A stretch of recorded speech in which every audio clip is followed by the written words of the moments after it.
102 years old nga residente sa Dakbayan sa Lapu-Lapu nga nagsaulog siyang adlaw na tawhan karong adlaw. Nakadawat og 100,000 pesos ug may pa-birthday salo-salo pagikan sa Dakbayan sa Lapu-Lapu. Si Luan Mirondina sa report. Happy birthday, happy birthday, happy birthday to you.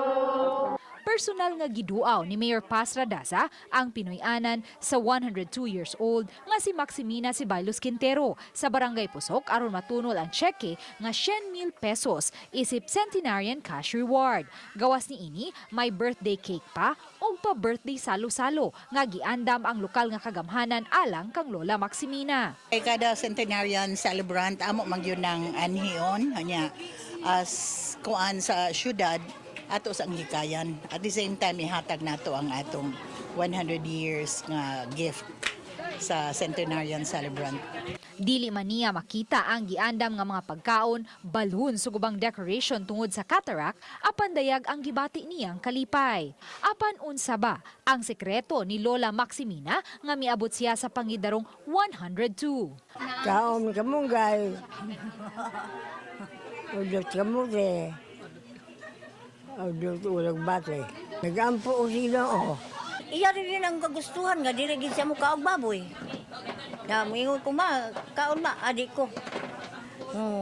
Kanang ako nang siyang lipaton ba kay nig pakaon ako ba kanang ako mutangan bitaw gamay bitaw nga sabaw sa baboy makahibalo siya.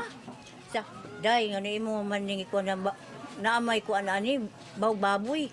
Lumad nga taga Manhuyod, Negros Oriental si Lola Maximina. Apan human namatay ang iyang bana niadtong 1986, giapas niya ang iyang lalaking anak nga si Boy. Kinsa nagpuyo sa Dakbayan sa Lapu-Lapu ug sukad niadto dinhi na siya mipuyo. Dili na makabarog sa iyang kaugalingon si Lola Maximina ug kinahanglan ng alalayan sa iyang paghigda ug paglingkod.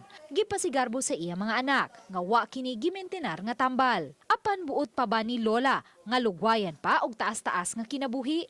Gusto pa ba kuno ka kaabot og 200 garo magunhuna pa ba kang maabot kag 200 imong edad? Dili nako. Nako na maabot og taas edad. Palabay na siya sa dagat. Ayaw ko sino o nga. Ayaw lagi paabot og taas nga edad. Ano man? Daghan sakit. Ang nadawat niyang 100,000 pesos, matod ni Lola Maximina, ideposito niya sa bangko aron magamit unya sa umaabot nga panginahanglan. Uban ni Rinanti Quiñones, Luan Mirondina, Balitang Besdak.